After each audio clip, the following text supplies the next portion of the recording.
हम लोग देखते हैं प्राचीन शिक्षा केंद्र के रूप में नालंदा विश्वविद्यालय के संदर्भ में। आप ये जानते हैं कि नालंदा, तक्षशिला, विक्रमशिला एवं अग्रहार आदि विश्वविद्यालय प्राचीन शिक्षा केंद्र के रूप में प्रसिद्ध रहे हैं। इन तमाम प्रसिद्ध विश्वविद्यालय में प्रवेश लोकतांत्रिक सिद्धांत के आधार पर होता था, योग्यता के आधार पर होता था, जाति पाति वर्ग वर्ण के आधार पर नहीं होता था। और जो प्रधान भिक्षु होते थे वे इस विश्वविद्यालय में नेतृत्व करते थे। और इनकी आर्थिक सहायता अगर कहें तो राजाओं द्वारा एवं धनिकों से आर्थिक सहायता प्राप्त लेकर की जाती थी। और न केवल भारत के सुदूर क्षेत्र से लोग यहाँ पर शिक्षा ग्रहण करने आते थे, बल्कि चीन, जापान, तिब्बत, जावा आदि तक से विद्यार्थी यहाँ आकर अध्ययन करते थे, शिक्षा पाते थे। नालंदा विश्वविद्यालय के संदर्भ में देखते हैं, इसकी स्थापना के संदर्भ में देखते हैं तो यह आपको बिहार की राजधानी पटना से लगभग 50 मील दक्षिण की ओर मान सकते हैं। और नालंदा भगवान बुद्ध ने नालंदा के प्राथमिक वन में रहकर ही यहाँ कई बार उपदेश दिए थे। और नालंदा यही वह स्थल है जहाँ सारिपुत्र का जन्म स्थान है। सारिपुत्र महात्मा बुद्ध के प्रमुख शिष्य के रूप में जाने जाते रहे हैं। और सम्राट अशोक सारिपुत्र का चैत्य देखने जब यहाँ आए तो वहाँ एक विशाल विहार का उन्होंने निर्माण कराया। और इस तरह से अगर देखा जाए तो नालंदा बिहार के प्रथम संस्थापक के रूप में सम्राट अशोक जाने जाते हैं। और धीरे धीरे यहाँ शिक्षा का केंद्र, शिक्षा का महत्व बढ़ते चला गया और 5वीं शताब्दी से इसकी ख्याति पूरे चरम पर पहुँच गई।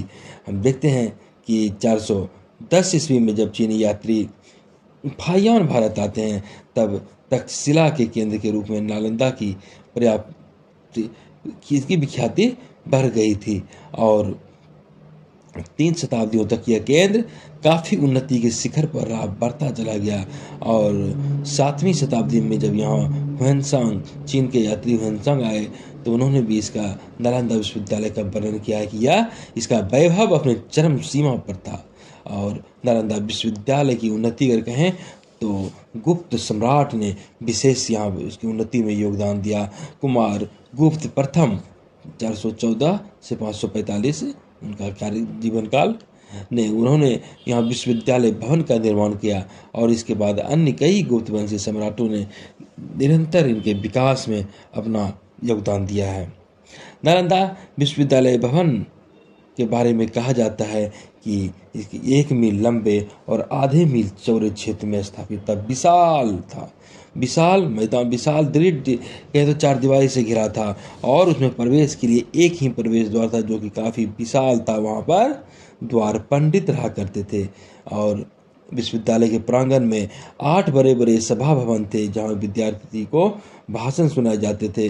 और कहा जाता है कि लगभग 200 अध्ययन कक्ष थे जहाँ की अध्ययन अध्यापन का कार्य निरंतर चलते रहता था। प्रत्येक भवन 6 मंजिल के थे जिन्हें और काफ़ी ऊंचा भवन था। सभा भवन अध्ययन कक्ष के चारों ओर शिक्षकों एवं छात्रों के रहने के लिए 4 मंजिल के भवन बने हुए थे।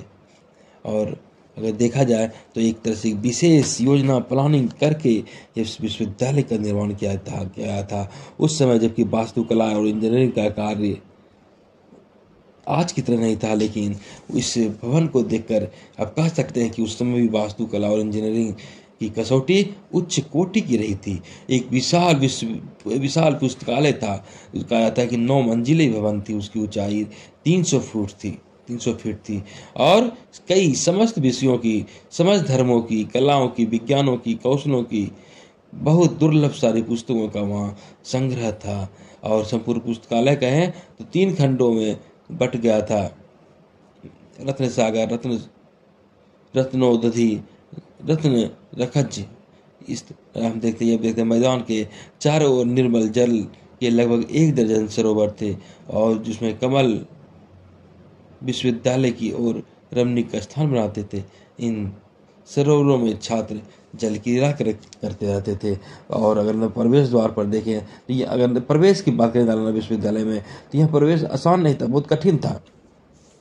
ऐसा इसलिए कि विश्वविद्यालय के द्वार पर नियुक्त द्वार पंडित द्वारा परीक्षा ली जाती थी और उत्तीर्ण विद्यार्थियों को ही अंदर प्रवेश करने की इजाज़त थी।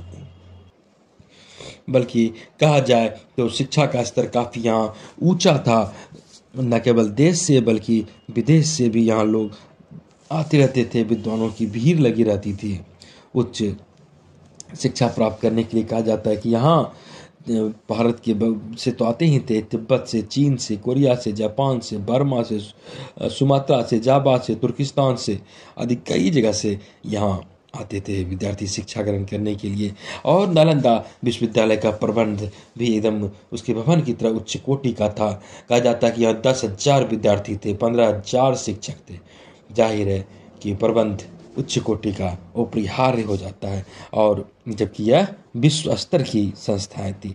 और लेकिन यहाँ जनतंत्रीय प्रणाली पर हम कहें कि काम किया जाता था। और जो भिक्षु स्थविर होते थे वही यहाँ के प्रधान नियामक बनते थे, आज की तरह कहें तो कुलपति बनते थे। और वह भिक्षुओं द्वारा निर्वाचित विद्वान ही सर्वश्रेष्ठ भिक्षु होता था। कुलपति के रूप में उसकी सहायता देने के लिए, परामर्श देने के लिए 2 परामर्शदात्री समितियां होती थी। प्रथम समिति शिक्षा संबंधी कार्य से पाठ विषय शिक्षकों का कार्यक्रम पुस्तकालय संचालन में परामर्श सहायता देती थी। और द्वितीय समिति आर्थिकता प्रशासन संबंधी विषय पर विभिन्न भागों के अध्यापकों को निर्वाचन विश्वविद्यालय संघ द्वारा होता था। नालंदा विश्वविद्यालय में शिक्षा लेने के लिए पैसे नहीं ली जाती थी, निःशुल्क शिक्षा प्रदान करने की व्यवस्था थी। छात्रों के लिए रहने के लिए, भोजन के लिए, वस्त्र के लिए, चिकित्सा के लिए भी सारी व्यवस्थाएं निःशुल्क होती थी।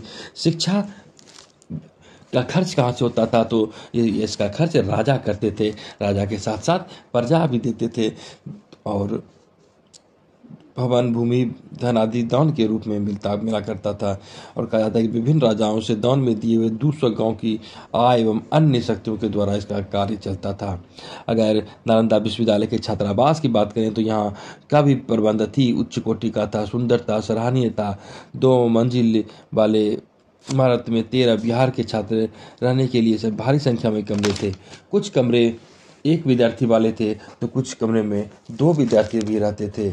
प्रत्येक कमरे में सोने के लिए पत्थर की चौकी रहती थी, रोशनी के लिए एक अलमारी टाइप का रहता था, दीपक और पुस्तकें रखने के लिए कहें तो आला बना हुआ था, और भोजन के लिए बड़े बड़े चौके बने हुए थे। भोजन पकाने के लिए सेवक का वहाँ प्रबंध था। पानी की व्यवस्था के लिए प्रत्येक बिहार के प्रांगण के कोने कोने में एक कुआं बना होता था। और अगर हम वहाँ का करिकुलम देखें, पाठ्यक्रम देखें, शिक्षण पद्धति देखें, तो जैसा कि चीनी यात्री आयत सिंह ने कहा है कि वो चूँकि वहाँ 10 वर्ष तक रहे भी थे, कि काफ़ी उच्च कोटि का पाठ्यक्रम था।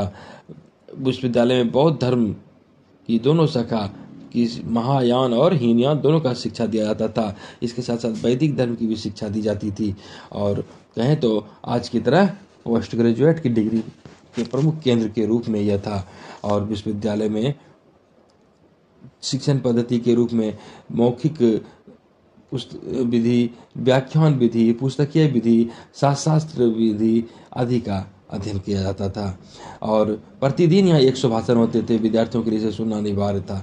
विश्वविद्यालय के शिक्षक अपने ज्ञान एवं प्रतिभा के लिए पूरी दुनिया में विख्यात थे। ह्वेनसांग ने कुछ प्रसिद्ध शिक्षक के नाम जो बताए हैं, शीलभद्र, नागार्जुन, चंद्रपाल, धर्मपाल, ज्ञानमती, श्रीमती, प्रभामित्र, स्थिर मुनि आदि के बारे में उन्होंने उनका जिक्र किया है।